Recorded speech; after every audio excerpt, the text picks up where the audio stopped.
Greetings and welcome to Austin, Texas Gardening.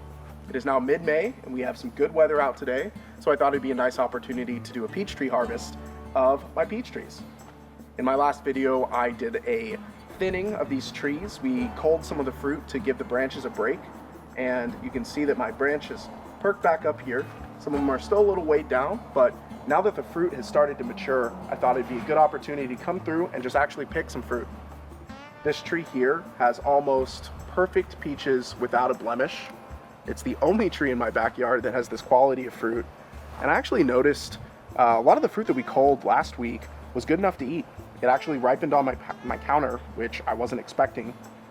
But today we're gonna come through and pick as many ripe peaches as we can. And so even this piece of fruit here is blushed up. It has a few blemishes, but it's pretty tender to the touch. And it does make a sound kind of like a stone when it falls in my dish here. But I'm sure these are good enough to eat. And we're gonna cut into some of these here in a little bit, but first we're gonna go ahead and pick them. And so I've noticed the sparrows out here are starting to get a little more bold as the fruit's gotten real red. Our owls are no longer sufficient scarecrows to keep them away. But they did a great job this year. We wound up with a ton of fruit, and I'm very pleased with the outcome. So once again, if this is your first time watching the channel, welcome. I have a whole bunch of fruit trees in my backyard. There's 6 trees in total. This one is a Tex Prince peach tree, and this is the 3rd season now that it has yielded fruit. Is it? It might just be the 2nd. I planted it in the fall of 2021, and so it's now the spring of 2024. Last year we got a really great harvest from both of these trees, and I've been really impressed with this tree. I didn't think it would perform so well because it bloomed in the fall. And so when the trees flower early, they have flower and little buds of fruit on them all winter, and just divert a lot of their energy into fruit production, which would otherwise be diverted into growing branches. One of the questions I got in my last video was, why didn't I pluck more of the flowers, take more of the fruit off the tree to let it grow some more green wood? This kind of growth right here is what I'm talking about, where it's even starting to redden up just a little bit. This is where our peaches are going to be next year. We want as much of that as possible so we can have more fruit in the seasons to come.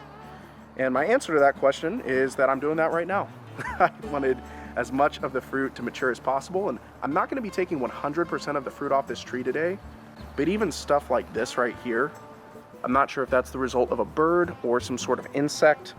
One of my other trees that we'll be looking at this afternoon has way more damage from insects on it, and so I'm trying to be selective in what I'm taking. Anything that's even slightly damaged is going to come off the tree, and a lot of the fruit that is damaged is still good enough to eat.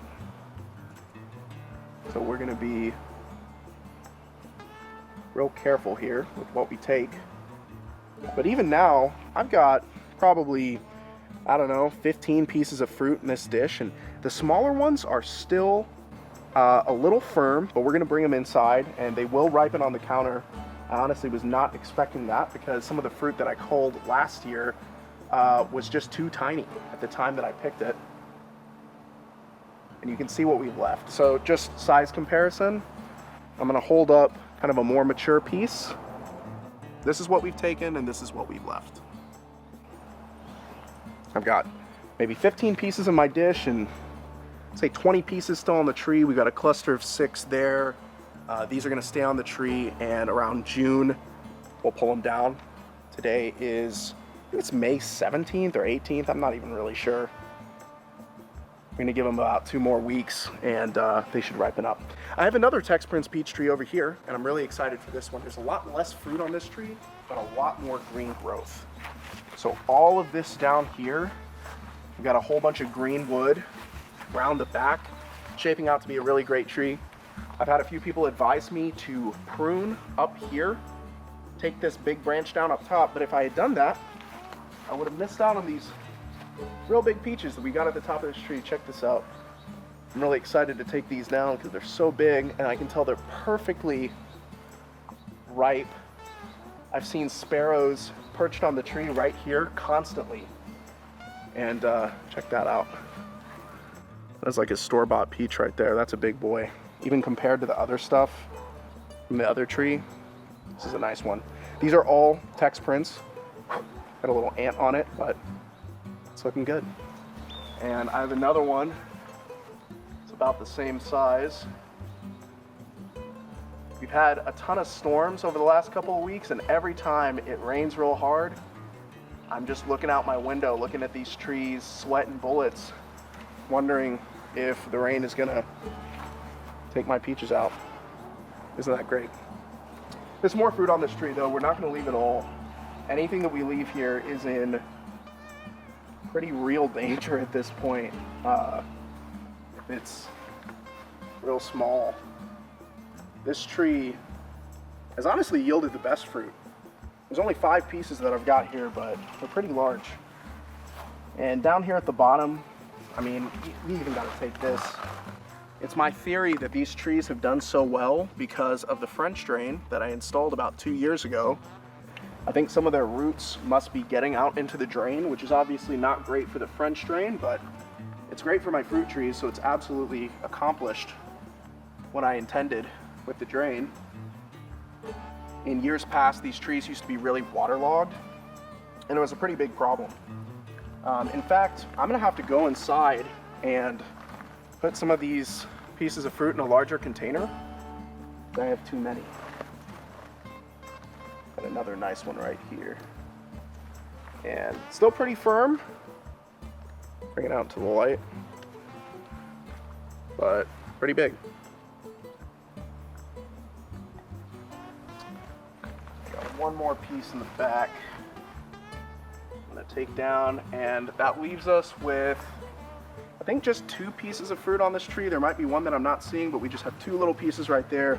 I've got to be real careful with this fruit because we've got a sweet little dog who will eat it and choke on the peach pits, which we don't want. So those will probably come down in a week. I'm not going to make a video for every harvest that I make, but for today, I've got these. We're going to go take a look at my other tree here in a minute. And this one is still pretty heavy with fruit. We're going to leave as many pieces on as we can. This is my other tree. This is a Royal Zest 2 peach tree, and it has also done great. I've made a couple of videos in years past showing this tree encased in ice and freezing rain. Before I get into the rest of the video, I just wanted to show this clip of last year's harvest to show how much thinner the entire canopy was for this Royal Zest tree last year. And despite it being really thin, it put out a lot of green growth. As you'll see here in a minute, the sparrows and flies are still a bit of a problem, but I do think my owl scarecrows have helped some this year. And it's got a real lean to it. If you look at my last video, you'll see some of the culling that I was doing, and I honestly have been kind of beating myself up for not taking more fruit off, because for some reason the flies have really come after this tree, and I think these are actually the doing of flies and not the sparrows. I don't know why they've come after this tree and not the other. I think the fruit on this one's a little more mature, and as some of it's really starting to soften up, these pests are really coming after it. And you can tell by this one, I mean, you can't really, this isn't a good example. The best example's over here. Follow me. This cluster had probably 6 pieces on it the last time we looked at this, last week. And man, this is sad. This is depressing. This is the doing of insects. I've seen a whole bunch of different insects coming after this. And this piece here is almost completely gone, but it's super soft to the touch. I don't really think we can salvage anything from that. I don't know if I'm gonna try to. Yeah, it's gross. But some of the pieces on here that are very salvageable would have been better if I just pulled them last week. This is one of the funnest times of the season for me, getting to harvest all this fruit. I think that since I started this channel, one of the things that I wanted to do was really have a functioning backyard orchard, and I've gotten the good, the bad, and the ugly. And so, thankful for what we've gotten, and we'll definitely try to separate the wheat and the tares here. But inside the tree, like if you get a good look, check this out. Here's a little stick, no bigger than a pencil, supporting like 6 pieces of fruit. And most of them don't have a blemish. Got a little boring there. Might not be good to eat, but some of them are in pretty nice condition. And so what I'm gonna do is clean up the fruit and the pieces that we're actually going to consume. Not sure again if that's a wasp's doing, flies, or a sparrow. Probably not a bird because it's so deep in the tree. But as I was mentioning, we're gonna clean up as much fruit as we can and weigh up the fruit that we're actually planning on eating. You can tell how ripe the peaches are by whether they pop off the tree or whether you have to fight them. But even the pieces we have to fight a little bit are good to bring inside. I noticed you twisting some of the peaches. Is that what you meant by fighting them? Yeah, yeah, you have to twist some of them off. Some of them will just kind of almost fall off. When I was culling the tree last week, I had a lot of that. And I might even have to go inside again, because I filled up my bowl twice here. And we still don't have everything. Get out of here, I can hear some flies in here. Yeah, we're gonna have to come back at this. I'm gonna finish cleaning it up here off camera. You can see how sweaty my face is getting. But as I mentioned, this is a really interesting time of year. We also have some blackberries that are finally ripening up over here in this corner. And the flies haven't figured that out yet, but you can see down in there, Oh, that's actually got some quality ripe fruit. one. Got these red ones kind of all over. There's gotta be at least 30 pieces of fruit.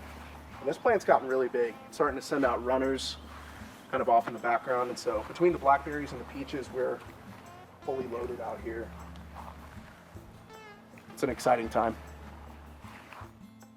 So now that we're back inside, I've got all my fruit here and I've separated out the good pieces of fruit from the pieces of fruit that at least need to be pruned a little bit. By pruned, I mean like these blemishes cut around, but like that, this probably isn't gonna make it at all. But the fruit that is good, and when I say without blemish, of course, I don't mean spotless, but pretty clean. This fruit weighs about a little bit over 5 pounds. So probably more fruit than we can actually eat. I'm not gonna try to preserve too much of it, but we might make it into peach cobbler or some sort of dessert. This fruit, on the other hand, that is a little bit damaged is still good. Just have to cut into it. And the damage might look pretty bad, but those borers only go so deep. And the pieces that are left should probably be washed. But you can kind of cut around it. And it's really crisp, kind of like an apple. But that piece is great. It's not necessarily like as soft as this right here. I think some sort of sparrow got at right there. But once again, some of the flesh of these is yellow, some is kind of more red. But if you just cut thin slices, you can see what has parasites in it and what doesn't. That's good. And so some of this that needs to be cleaned up a little bit, I'm gonna refrigerate. The other stuff, we're gonna separate out what is ripe and what needs to ripen on the counter. But again, like, that's what you have in there. And even in a spot where it's all chewed up and this is like fly poo on it, there's even a bug right there. Yeah, this is a little more suspicious, this one right here, because it's a little chewed up at the core. So like this one might get discarded because it needs a lot more cleaning than the other pieces. But I also have this fruit, which some of this was from what I originally culled last week. And for example, like this piece right here has this big old nasty gash in it. It doesn't look too attractive, but yeah, when you cut into it, that gash runs deep. And yeah, that one, I don't even know if it's good to eat. If I cut the other side, it's got this white flesh. It's got a little bit of dirt on it, but like, nice and cool to the touch. It's tart, crisp, tastes great. And so we're gonna go through, clean up all this fruit, and we'll get a final weigh up here in a little bit. I'm really pleased with this year's peach harvest. This was one of my goals ever since I started the channel. You can see that I've got about 5.5 pounds of peaches that are relatively with low amounts of blemishes. And then this bowl here, we can just call this 4 pounds, maybe even 3.5 because it's a glass bowl, but these peaches cleaned up pretty well. Those are all the peaches with big blemishes, and I was able to cut around the most of it. I think we're going to use these peaches in a dessert, but for today we've decided to cut them up and put them in a salad. I've had a few people ask me about the color of these peaches. The ones that you see chopped up there in the salad are all Tex Prince peach trees. They have a little bit more yellow flesh, and the one my wife is cutting on the left is a Royal Zest peach. They're usually a little more white with a little bit of red flesh. As I mentioned, there's a whole bunch of different things you can do with this fruit. We put them in a walnut salad, but you can bake them into a dessert. They're great raw. They go good with ice cream, cobbler, and we really have so much fruit here, it'll only be good on the counter, even these nice pieces that are all in one piece, for maybe 2 or 3 weeks. The fruit that we had to cut into to remove blemishes, we're going to have to cook in the next couple of days, maybe by the end of the week, but the other fruit, we will probably wind up giving some of it away and baking some of it. So this has been a really neat video to make. I really enjoy the opportunity to grow these trees and share some of my hobby with the internet. And once again, if you're still watching at this point in the video, thank you for watching Austin, Texas Gardening.